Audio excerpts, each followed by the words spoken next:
Elappully spirit നിർമ്മാണ പ്ലാന്റുമായി ബന്ധപ്പെട്ട സംവാദത്തിൽ പങ്കെടുക്കാതെ പ്രതിപക്ഷം.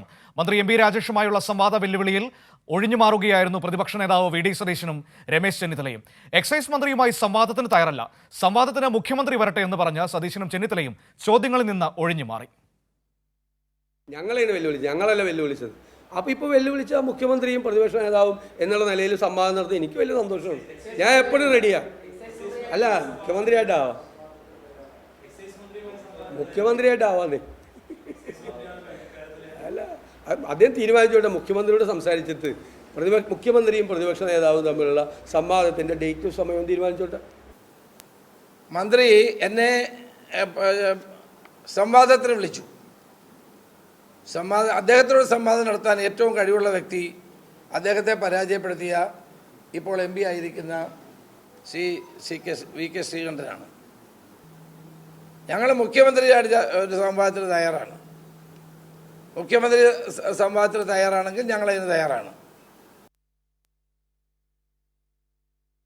ഏതായാലും ഈ എലപ്പുള്ളിയിലെ സ്പിരിറ്റ് നിർമ്മാണശാലയുമായി ബന്ധപ്പെട്ട് കഴിഞ്ഞ ദിവസമാണ് മന്ത്രി എം പി രാജേഷ് സംവാദത്തിന് തയ്യാറുണ്ടോ എന്ന് പ്രതിപക്ഷത്തെ വെല്ലുവിളിച്ചത്. ഏത് രീതിയിൽ വേണമെങ്കിലും സംവാദത്തിന് തയ്യാറാണ് എന്ന് പറഞ്ഞിരുന്നു. അതിൻ്റെ പശ്ചാത്തലത്തിലാണ് ഇപ്പോൾ കഴിഞ്ഞ ദിവസം ആദ്യമൊക്കെ നിരവധി തവണ വിമർശിച്ചുകൊണ്ടിരുന്ന പ്രതിപക്ഷ നേതാവും രമേശ് ചെന്നിത്തലയും വളരെ വേഗത്തിൽ ഞങ്ങൾ വരുന്നില്ല, പകരം V K Sreekandan M P അയക്കാം എന്ന നിലപാട് സ്വീകരിച്ചിരിക്കുന്നത്. അതായത് നേരിട്ട് ഈ വിഷയത്തിൽ സംവാദത്തിന് പോകാൻ പ്രതിപക്ഷ നേതാവിനോ മുൻ പ്രതിപക്ഷ നേതാവിനോ താല്പര്യമില്ലാതായിരിക്കുന്നു എന്നാണ് ഇപ്പോൾ നമുക്ക് മനസ്സിലാക്കാൻ പറ്റുന്നൊരു കാര്യം. ഇവിടെ നമ്മൾ എടുത്തു പറയേണ്ട കുറച്ചധികം വിഷയങ്ങളുണ്ട്. ഈ സ്പിരിറ്റ് നിർമ്മാണശാലയുമായി ബന്ധപ്പെട്ട പ്രശ്നം തന്നെ എടുക്കുകയാണെങ്കിൽ അതിൽ പ്രതിപക്ഷം സ്വീകരിച്ച സമീപനം, ഒന്ന്, നിയമസഭയിൽ ഈ വിഷയം അടിയന്തര പ്രമേയമായി കൊണ്ടുവരാൻ ധൈര്യമുണ്ടോ എന്ന് മന്ത്രി എം പി രാജേഷ് വെല്ലുവിളിക്കുന്നു. എന്തിനും ഏതിനും സഭയിൽ അടിയന്തര പ്രമേയം കൊണ്ടുവരുന്ന പ്രതിപക്ഷം അന്ന് ഈ വിഷയം സഭയിൽ ഉന്നയിക്കാൻ തയ്യാറായില്ല, അടിയന്തര പ്രമേയമായി ഉന്നയിക്കാൻ തയ്യാറായില്ല, പകരം ചെറിയൊരു സബ്മിഷനായി വയ്ക്കുന്നു. അതിലും വേണ്ട രീതിയിൽ പങ്കെടുക്കാനോ സമ്മതിക്കാനോ തയ്യാറാകാത്ത ഒരു സാഹചര്യം ഉണ്ടായിരുന്നു. അതിനുശേഷമായിരുന്നു മന്ത്രി എം പി രാജേഷിന്റെ അടുത്ത വെല്ലുവിളി വന്നത്. ജലചൂഷണമാണല്ലോ നിങ്ങൾ പറയുന്നത്, മഴവെള്ള സംഭരണി സാധ്യമല്ല എന്ന് നിങ്ങൾ പറയുന്നു. അങ്ങനെയാണെങ്കിൽ അഹല്യ ക്യാമ്പസിലെ മഴവെള്ള സംഭരണി കാണാൻ ഈ 17-ാം തീയതി, അതായത് ഈ കഴിഞ്ഞ ദിവസം എല്ലാവരെയും ക്ഷണിക്കുന്നു പ്രതിപക്ഷ നേതാക്കളെ എന്ന് പറഞ്ഞുകൊണ്ട് മന്ത്രി വെല്ലുവിളിച്ചു. എന്നിട്ട് 17-ാം തീയതി മന്ത്രിയും മാധ്യമപ്രവർത്തകരും ഈ അഹല്യ ക്യാമ്പസിലെ മഴവെള്ള സംഭരണി കാണാൻ വേണ്ടി പോയി. അത് പൊതുസമൂഹത്തെ ബോധ്യപ്പെടുത്തുകയും ചെയ്തു. അവിടെയും പ്രതിപക്ഷ നേതാവോ മുൻ പ്രതിപക്ഷ നേതാവോ വന്നില്ല. അതിനുശേഷമാണ് പരസ്യ സംവാദത്തിന് ഈ വിഷയത്തിൽ തയ്യാറുണ്ടോ എന്ന് ചോദിക്കുന്നത്. അവിടെയും ഒഴിഞ്ഞു മാറുന്ന സമീപനം സ്വീകരിച്ചുകൊണ്ടിരിക്കുകയാണ്. സച്ചിൻ പാലക്കാടും ചേരുകയാണ്. സച്ചിൻ, ഈ എലപ്പുള്ളിയിലെ സ്പിരിറ്റ് നിർമ്മാണശാലയുമായി ബന്ധപ്പെട്ട പ്രശ്നങ്ങളിൽ അടിമുടി തിരിച്ചടിയാണോ പ്രതിപക്ഷത്തിന്? ഇപ്പോൾ അതിൻ്റെ ഭാഗമായിട്ടാണോ സംവാദത്തിൽ നിന്ന് പ്രതിപക്ഷ നേതാവും മുൻ പ്രതിപക്ഷ നേതാവും ഒഴിഞ്ഞുമാറി പകരം വി കെ ശ്രീകണ്ഠനെ ചുമതലപ്പെടുത്തുന്നത്?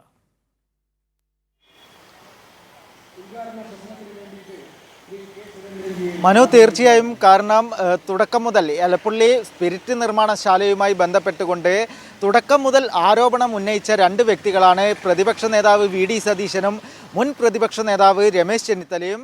എന്നാൽ അവരെ രണ്ടുപേരെയും സംസ്ഥാന എക്സൈസ് വകുപ്പ് മന്ത്രി കൂടിയും പാലക്കാടുള്ള മന്ത്രി കൂടിയായിട്ടുള്ള എം പി രാജേഷ് പരസ്യ സംവാദത്തിന് കഴിഞ്ഞ ദിവസങ്ങളിൽ വെല്ലുവിളിച്ചിരുന്നു. എന്നാൽ ആ വെല്ലുവിളി സ്വീകരിക്കാതെ ഒഴിഞ്ഞു മാറുന്ന നിലപാടാണ് പ്രതിപക്ഷ നേതാവും അതേപോലെ തന്നെ മുൻ പ്രതിപക്ഷ നേതാവ് രമേശ് ചെന്നിത്തലയും സ്വീകരിച്ചിട്ടുള്ളത്. പകരം ഞങ്ങളുടെ പ്രതിനിധിയായി Palakkad M P V K ശ്രീകണ്ഠനെ ചുമതലപ്പെടുത്താമെന്ന തരത്തിലുള്ള പ്രസ്താവനയാണ് രണ്ടുപേരും നടത്തിയിട്ടുള്ളത്. അതിനാൽ തന്നെ രൂക്ഷമായ ഭാഷയിൽ തന്നെയാണ് മന്ത്രി എം പി രാജേഷും മറുപടി നൽകിയിട്ടുള്ളത്. കാരണം സംവാദത്തിനാണ് ക്ഷണിച്ചത്, അല്ലാതെ മാമാങ്കത്തിനല്ല ക്ഷണിച്ചത് എന്ന കാര്യമാണ് രൂക്ഷമായ ഭാഷയിൽ എം പി രാജേഷ് കഴിഞ്ഞ ദിവസം പ്രതികരിച്ചത്. തുടക്കം മുതൽ തന്നെ പലവിധ ആരോപണങ്ങളുമായി രംഗത്തെത്തിയിരുന്നത് മുൻ പ്രതിപക്ഷ നേതാവ് രമേശ് ചെന്നിത്തലയും അതേപോലെ തന്നെ നിലവിലെ പ്രതിപക്ഷ നേതാവ് വി ഡി സതീശനുമായിരുന്നു. എന്നാൽ എല്ലാ ആരോപണങ്ങളുടെയും മണിക്കൂറുകൾക്ക് അകം ഒടിയുന്ന ഒരു രീതിയാണ് ഉണ്ടായിട്ടുള്ളത്. അതിനൊക്കെ കൃത്യമായ രീതിയിൽ മന്ത്രി എം പി രാജേഷിൻ്റെ വിശദീകരണവും വന്നിരുന്നു. ആ വിശദീകരണത്തിനൊന്നും തക്കതായ മറുപടി നൽകാൻ പോലും പ്രതിപക്ഷ നേതാവിനും മുൻ പ്രതിപക്ഷ നേതാവിനും സാധിച്ചില്ല.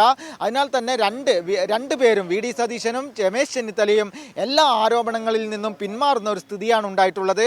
അവസാനമാണ് പാലക്കാട് എലപ്പുള്ളിയിലെ ജലചൂഷണവും ജലദൗർലഭ്യവുമായി ബന്ധപ്പെട്ട വിഷയം ഇരുവരും ഉന്നയിച്ചത്. എന്നാൽ അതിന് കൃത്യമായ രീതിയിൽ മറുപടി മന്ത്രി നൽകി. കഴിഞ്ഞ 17-ാം തീയതി ഇരുവരെയും പാലക്കാട് എലപ്പുള്ളിയിലെ പഞ്ചായത്തിലും അതേപോലെ തന്നെ മലമ്പുഴ പുതുശ്ശേരി പഞ്ചായത്തുകളിലായി സ്ഥിതി ചെയ്യുന്ന അഹല്യ ക്യാമ്പസിലേക്ക് ക്ഷണിക്കുകയുണ്ടായി.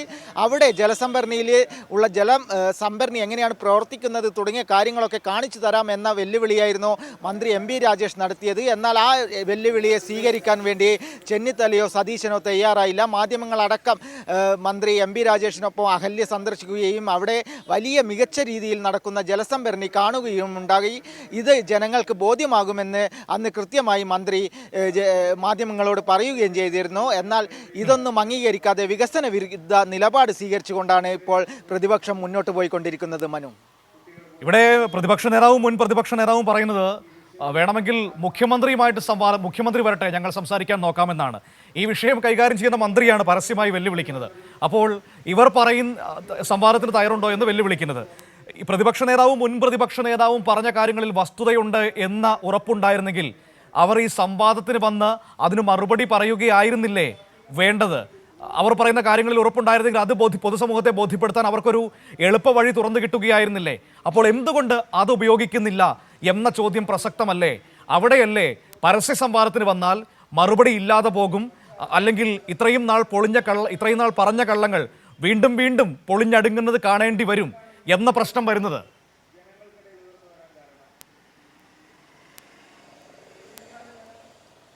തീർച്ചയായും മനു, ആദ്യഘട്ടത്തിൽ ഈ മദ്യനിർമ്മാണശാലയുമായി ബന്ധപ്പെട്ടുകൊണ്ട് ആദ്യഘട്ടത്തിൽ തന്നെ മന്ത്രി എം പി രാജേഷ് അന്ന് നിയമസഭാ സമ്മേളനം നടക്കുകയാണ്. സഭാ സമ്മേളനത്തിൽ അടിയന്തര പ്രമേയം കൊണ്ടുവരാൻ പ്രതിപക്ഷത്തിന് ധൈര്യമുണ്ടോ എന്ന വെല്ലുവിളി നടത്തിയിരുന്നു. എന്നാൽ നിയമസഭയിലടക്കം അടിയന്തര പ്രമേയം കൊണ്ടുവന്ന് ഇത് ചർച്ച ചെയ്യാനുള്ള ഒരു നിലപാട് പ്രതിപക്ഷത്തിൻ്റെ ഭാഗത്തു നിന്നും ഉണ്ടായില്ല. എന്നാൽ അവിടെ ഒരു നോട്ടീസ് മാത്രം നൽകിക്കൊണ്ട് ഇത് ചർച്ച ചെയ്തു. അതിന് കൃത്യമായ രീതിയിൽ മുഖ്യമന്ത്രി മറുപടി നൽകിയതാണ്. എന്നിട്ടാണ് ഇപ്പോൾ വീണ്ടും മുഖ്യമന്ത്രിയുമായാണ് ഞങ്ങൾ സംവാദത്തിന് തയ്യാറാവുന്നത് എന്ന രീതിയിലുള്ള ഒരു മുടന്തൻ ന്യായമാണ് മുൻ പ്രതിപക്ഷ നേതാവും പറഞ്ഞുകൊണ്ടിരിക്കുന്നത്. കൃത്യമായി മുഖ്യമന്ത്രി മറുപടി നൽകിയ കാര്യങ്ങളെയാണ് ഇപ്പോൾ വലിയ രീതിയിലൊരു ആശയക്കുഴപ്പം സൃഷ്ടിക്കാൻ വേണ്ടി രമേശ് ചെന്നിത്തലയും അതേപോലെ തന്നെ വി ഡി സതീശനും ശ്രമിച്ചുകൊണ്ടിരിക്കുന്നത്. വകുപ്പ് മന്ത്രി രണ്ടുപേരെയും സംവാദത്തിന് വിളിച്ചിട്ട് പോലും അതിന് തയ്യാറാവാത്തത് അവർക്ക് ഈ വിഷയത്തിൽ കൃത്യമായ ഒരു മറുപടി നൽകാൻ സാധിക്കില്ല എന്നത് തന്നെയാണ് നമുക്ക് വ്യക്തമാകുന്നത്. മനു, ശരി ശരി, സച്ചിനാണ് വിവരങ്ങൾ നൽകിയത്. ഏതായാലും സംവാദത്തിന് തയ്യാറുണ്ടോ എന്ന എക്സൈസ് വകുപ്പ് മന്ത്രി എം പി രാജേഷിന്റെ ക്ഷണത്തിൽ നിന്ന് ഒഴിഞ്ഞു മാറുകയാണ് പ്രതിപക്ഷ നേതാവും മുൻ പ്രതിപക്ഷ നേതാവും. അവർ പറയുന്ന കാര്യങ്ങളിൽ വസ്തുതയുണ്ടെങ്കിൽ അത് പൊതുസമൂഹത്തെ ബോധ്യപ്പെടുത്താൻ കഴിയും എന്ന ഉറപ്പുണ്ടെങ്കിൽ ആ സംവാദത്തിൽ പങ്കെടുക്കുകയായിരുന്നില്ലേ ഇരുവരും ചെയ്യേണ്ടത്? അവർക്ക് പകരം മറ്റൊരാളെ ചുമതലപ്പെടുത്തുന്നത് ഒരു ശരിയായ കാര്യമാണോ? അപ്പോൾ ഇത്രയും നാൾ ഉന്നയിച്ച ആരോപണങ്ങളിൽ ഉറപ്പില്ലാത്തത് കൊണ്ടല്ലേ ഒഴിഞ്ഞു മാറുന്നത് എന്ന വളരെ പ്രധാനപ്പെട്ട ചോദ്യം പ്രതിപക്ഷത്തിന്റെ മുൻപിലേക്ക് ഈ ഘട്ടത്തിൽ വരികയാണ്.